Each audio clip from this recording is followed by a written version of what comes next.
2, 1, dive! Wilsonville, qualification 13, and the Red Alliance already all the way over at the reef. Two coral scored up high for that Red Alliance. Blue Alliance, not quite yet, but Jesuit is over by the human player station. They grab a coral, and they're up, and they just don't get it in time, but right as the drivers take control, they'll be able to score that coral.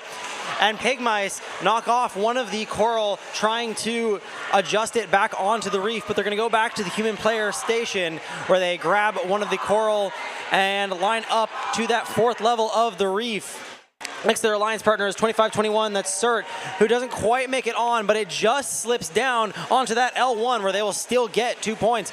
Pigmice make their score stick onto that L4 spot on the reef. Jesuit over on the blue side of the field swerves over to the human player station where they will return back to the top level of the reef next to my favorite team and the Metal Mallards.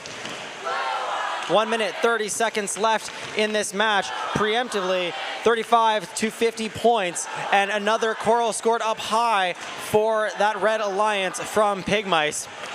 25-21, Cert trying to figure out what they want to do next.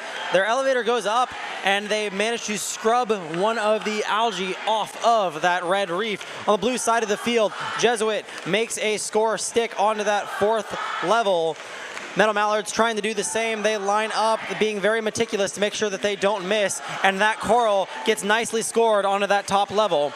My favorite team looks like they are disabled at the moment, but let's see if they can come back. Their RSL starts blinking again, and their LEDs start moving. Let's see if their drivers can take back control of that robot and get moving again. Jesuit making a score up high on that blue side of the field, leaving only one remaining L4 on the Blue Alliance. Over on the red side of the field, Pigmice with their arm up in the air as they try to line up to that 4th level.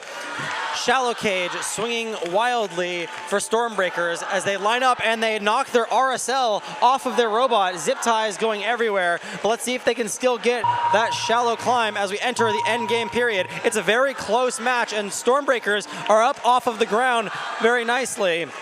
Let's see if anyone from the Blue Alliance is going to try to come match them. That might swing the match if none of them can manage to climb. Metal Mallards swing into the barge zone, and right at the end of the match, Pigmice with their arm up, looks like they were trying to go for one last cycle. Alliance, who walks away with the win from this match, 97 to 89. Good portion of those points coming from that barge climb from the Stormbreakers. And 4 ranking points